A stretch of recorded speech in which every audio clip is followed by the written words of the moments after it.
You're welcome to the newspaper analysis segment of the Morning Drive on Providence Television International. My name is Ugbebo Ikekwa. Quite a wonderful morning. Well, I'm using this opportunity to wish you a wonderful day ahead. In the studio with me, I have Dr. Emmanuel Egariba. You're welcome to the studio. Yes, as usual, welcome to our viewers.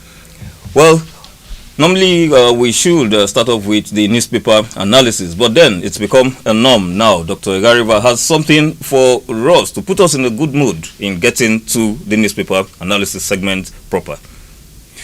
Well, it's just that we're looking at a couple of birthdays, celebrity birthdays. Three of them actually, one passed on, and we're starting with a great man in music called Jimi Hendrix. He was quite an astonishing man. There's a picture there. September 18, 1970. That's some 54 years ago. American rock guitarist and singer Jimi Hendrix, who redefined the electric guitar in his own image. He died at the age of 28 of overdose of barbiturates in London. Actually, he was rushed to the hospital, but he passed on.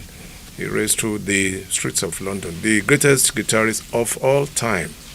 One of my favorites in rock music.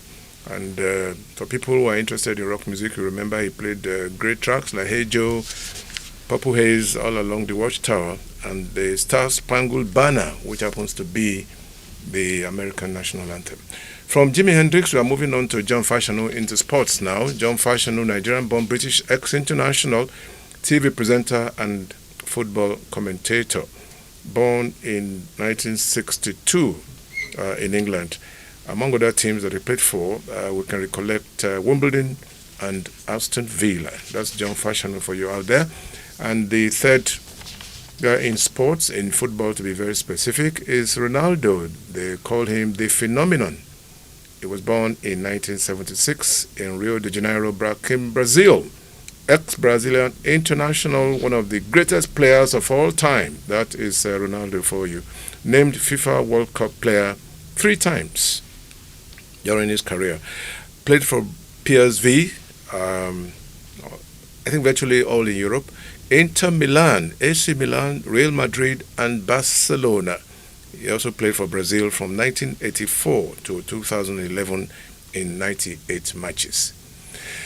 Well, don't be surprised that I was talking about sports personalities. For a greater part of my career, I was in sports commentaries, and I remember that these guys have done so well for football at the world stage, and I'm happy that they're still very much alive. So back to you. Well, thanks a lot there, Dr. Emmanuel. And so down to the newspaper analysis. On the front page of the Guardian newspaper, World Patient Safety Day. Nigeria battles spike in medical errors, negligence in hospitals.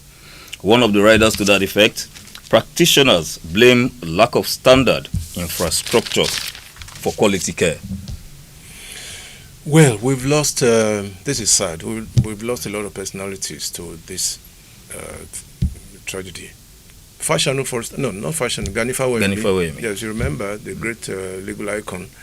We lost him because it was wrong diagnosis. Yes. I mean, the whole thing starts from diagnosis. And doctors will tell you, knowing the disease, for instance, is how the cure. Yeah. Once you're able to get the diagnosis right, the prognosis is usually very simple. That comes after the diagnosis and the treatment. Now, yes, I'm happy that this must be coming under the auspices of the United Nations Safety Day. And we can ascribe it to a lot of issues, lack of the right equipment, lack of very well-trained personnel.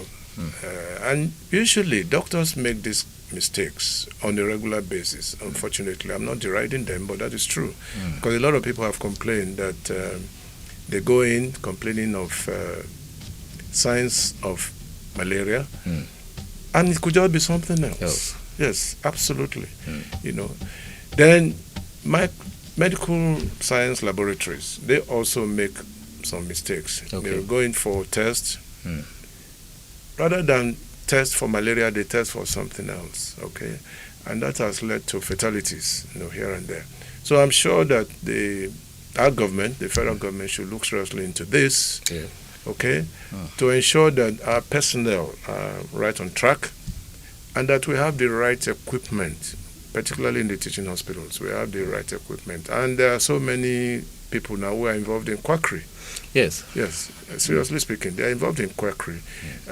Somebody who never went through the university system, possibly a nurse or whatever, you'll be playing the role of a medical doctor. And people patronize him. Yes. Yes, out of ignorance. So these are issues that we must look at. I think the NMA, the Medical Association, Nigerian Medical Association, must step up its game to ensure that quackery is reduced to the barest minimum. Even Pharmaceutical Society of Nigeria. Yes. All right. These are all organizations within the healthcare delivery system. So they must all come together to ensure that we do not have fatalities arising from this kind of system. All right, we're going to actually deliberate on issues as regards the health sector immediately after this segment. But then we move down, still on the front page of the Guardian newspapers. This is quite, well, saddening.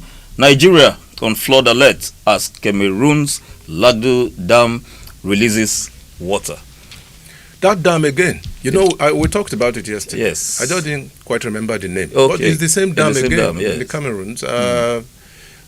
Once it's opened, the tendency is that it overflows into River Niger. Yes. And who knows what could happen. I think for now, there should be a bilateral agreement between the federal government and the government of Cameroon to ensure that this thing is opened up at a time when it is safe enough, particularly for neighboring countries, typically Nigeria. Because we suffered a lot when it burst in the seams a few years ago. As I said yesterday, the road to Abuja was blocked completely, I think by a couple of weeks. For about 2 weeks? Yes, blocked completely. Because, at Lokoja, for instance, that's a confluence town. Very, very River true. Niger and River Benue, they meet there. Yes. So the volume of water in those two rivers at that junction was terrible. Exactly. It was really terrible. Yes. Down to Edo State, Ilushi and a few other coastal areas were ravaged. Yes. Terribly ravaged as a result of just one incident outside this country. So you can imagine, well, typically that's what Maiduguri is going through right now. Exactly.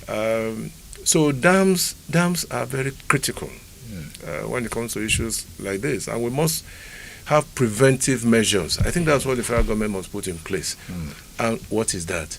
Long before time, tell the people to move to the upland to avoid disasters and all sort of things. But our people too are negligent. They think that when government says that, hoping that they do from time to time, that it doesn't matter. But it does. It does. Because you can tell. Yes, you can tell, you can imagine the amount of water that will come into the coastal areas. Exactly. Up to Ilologbo and a few other areas in Delta. What happened in Cameroon affected Delta states. Ilologbo, Ole, and a few other places in Delta state. We remember it was such a national calamity. So, but this time around, I hope that the volume is not as huge as we had a few years ago. We should pray that it doesn't get to that level. Yes. Yeah. Well, details of that story will be coming up on our News on the Hour by 12. So for those of you who might not get hold of the Guardian newspaper this morning, you get the details on our News on the Hour by 12. And then we'll move straight to the Punch newspapers. Back to Edo State. Governorship poll. 35,000 cops arrive Edo as joint forces begin patrol. Military, NSCDC, EFCC, personnel backup police team. Another rider to that effect, INEC tracks ballot boxes movements. You want my response to 35,000? Exactly. Police officers. That is even the number we know officially. Yes. Because they are coming to join their colleagues back in Edo State. So we might be talking about 40,000 or whatever. 40,000 or more. 40,000 plus. For an election, one single election. We are not talking about a national election now. Just one state of about 3 million people. How many voters do we even have anyway? Not up to 500,000, I don't think so. So, but that is strange. We have said it repeatedly on this station, and particularly on this program, that we don't need to do that if we do things right. if we sufficiently educate people, sufficiently enlighten them on the procedures. And for the security forces before now to ensure that those who are likely to cause problems are put somewhere. All right? So, but 35,000 people coming from officers coming from outside. That's in addition to regular military people. I understand that even the AFCC is coming. The AFCC is coming. So the NSC is coming. So that people who are going to distribute money all over the place. I think that's maybe. I think that's okay. So if they are coming for that alone, yes, that's understandable. Okay. So, but 35,000. That's the headline. 35,000 cops arrive at Do as joint forces begin patrol. And so my question, that in itself is quite intimidating. Okay. Yes, and I pray it doesn't affect voter turnout. Because our people are easily scared. Yes. When the place is militarized and you have officers coming. And sometimes they come with ammunitions. Serious ammunition. Yes, with tanks and all sorts of things. That spells, some kind of fear in the minds of people who should be regular voters. So I think that for a state like Edo State, we do not need all of that. Except perhaps somebody somewhere is thinking that there will be problems. Okay. All right? Okay. And the political actors have said this over and over again, we must not go into violence. Why must we? Nigeria is such a strange country. Why must we go into violence for an election? Why? An election that is going to last just a few hours. Exactly. Yes, it starts in the morning and it ends probably at about 2 or 3 o'clock. Why must we do that? And there are even helicopters. There are helicopters going to patrol. And the question people are asking, which is valid, is that if we have all these resources, why can't we put them on display for Boko Haram and all these other people? Exactly. Yes, why can't we? There are hotspots around this country. Why can't we mobilize helicopters and drones, if we have them, to be able to track down people who are fomenting trouble? Some parts of this country presently experiencing banditry. Why have 35,000 cops? That's what I'm saying. That's exactly what I'm saying. In other words, we need to mobilize. There are flashpoints all over the country. If you discover, look at Maiduguri, they've been under the trouble caused by Boko Haram. Yes. Many of the northern states. If you take them one after the other, with this kind of troops, the number of troops we have, I think banditry will reduce to a considerable level. Exactly. But the excuse they normally give is that they don't have the kind of ammunition that Boko Haram has. That's another ball game altogether. But this is an election. Election is a civil matter. Okay? We are not in war. Exactly. This is not a war situation. And the outside community will be laughing at us. They'll be laughing at what is wrong with Nigeria. That for the election you are bringing in 35,000 troops. 35,000 troops with the military. With the military. The NSCDC. Into a state of about 3 million people. Well, strange. Now, let's see if they are going to repeat this kind of number again in Ondo. Ondo is coming up very shortly. Exactly. Yes, let's see how they are going to do that. Although you rightly pointed out that Edo State is a hotspot as the heartbeat of Nigeria. Yes. The heartbeat of Nigeria. But Ondo State is a neighbor. We have a common boundary with Ondo State, for instance. Yes, when you get to Ore, you're already in Ondo State. Yes. All right?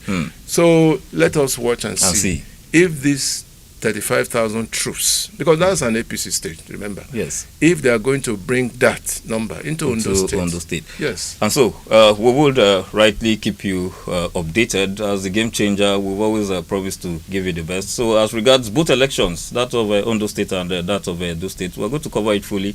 I will give you the details. But then, on this note, I want to use this opportunity to appeal to the youths, especially with the 35,000 cops. Let us use the balance here in Benin. If you do anyhow, you see anyhow. So everybody should be wise in their actions as regards their activities on the 21st of September. But that is not saying that you shouldn't come out to cast your votes. We'll move straight away to the Daily Sun newspaper. The front page of the Daily Sun newspaper: hardship in Nigeria getting out of control. Abdul Salami tells federal government. A writer to that effect.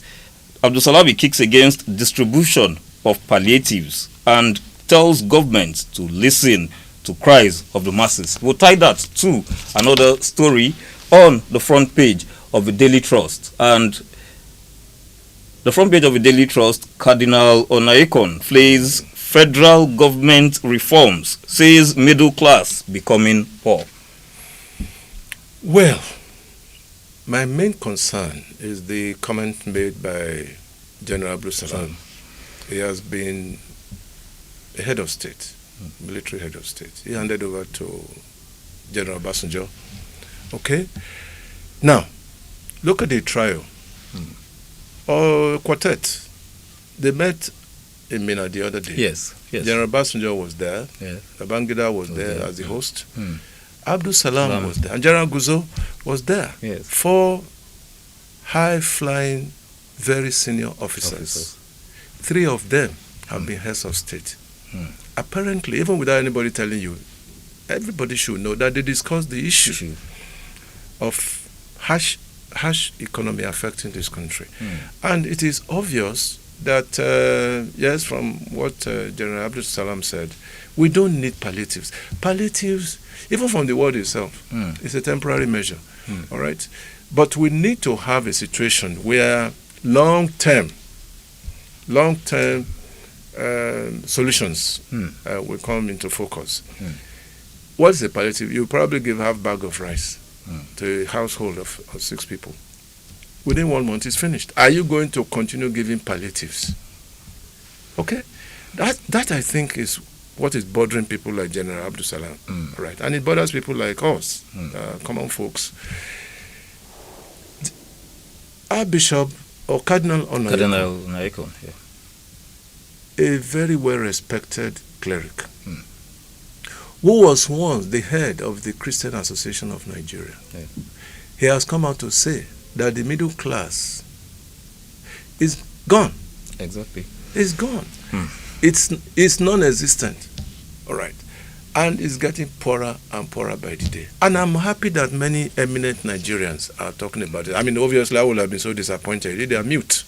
But they are not mute. People are talking. They are on a daily basis. Eminent Nigerians are talking on a daily basis, addressing this same issue. That many Nigerians are going into the poverty web by the minute. By the minute. Because you see, one thing about food insecurity is that any country that's affected by food insecurity virtually loses its sovereignty.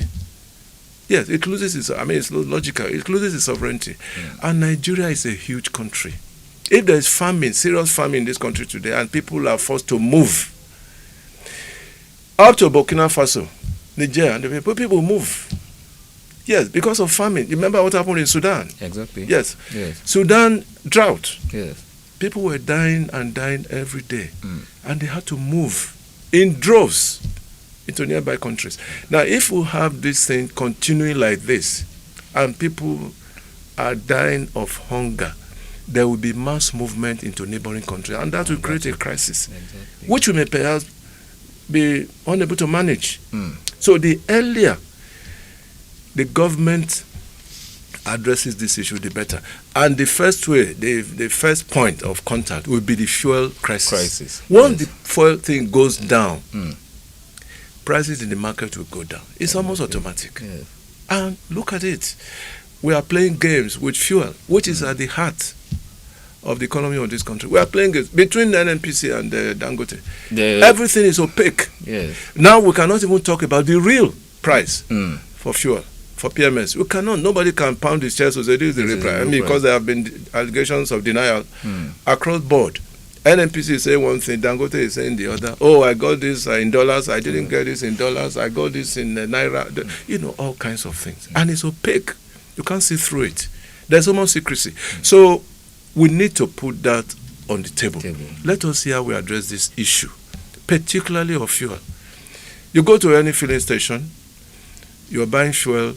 You want to buy fuel into your little container. 3,000 cannot give you 3 liters. At all. It cannot. So businesses are closing up as a result of that. Why? Because electricity is not improving.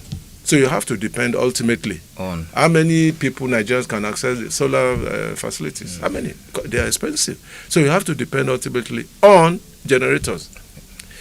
People cannot move with their cars anymore. Many Nigerians have parked their cars. The alternative is public transport, which is not even so much better anyway, because from within a little distance, you are paying as much as 500 naira. Yeah. To and fro, 1,000. Remove that from your salary. Who knows? So please, it's an appeal as a television outfit. We have a duty to appeal to government. Those who want to listen, they can listen. Right. People in diaspora, they are even worried. They are also worried that this thing is happening back home. Meaning that those who wanted to come home may not even want to come home in the first place. What are they coming to see? There's no encouragement. There's no encouragement, and it's staring them in the face. People want to leave Nigeria in droves for other countries. Nigerians abroad don't want to come home. So there's a dilemma, a very huge dilemma that this country is into right now. So I plead, and I'm sure that many other television stations are doing this on a regular basis. We are pleading with the federal government, please bring the price of fuel down so that it can be more affordable. Well. On this note, I want to say thanks for staying with us on the newspaper analysis segment. Don't go away as the interview segment comes up next.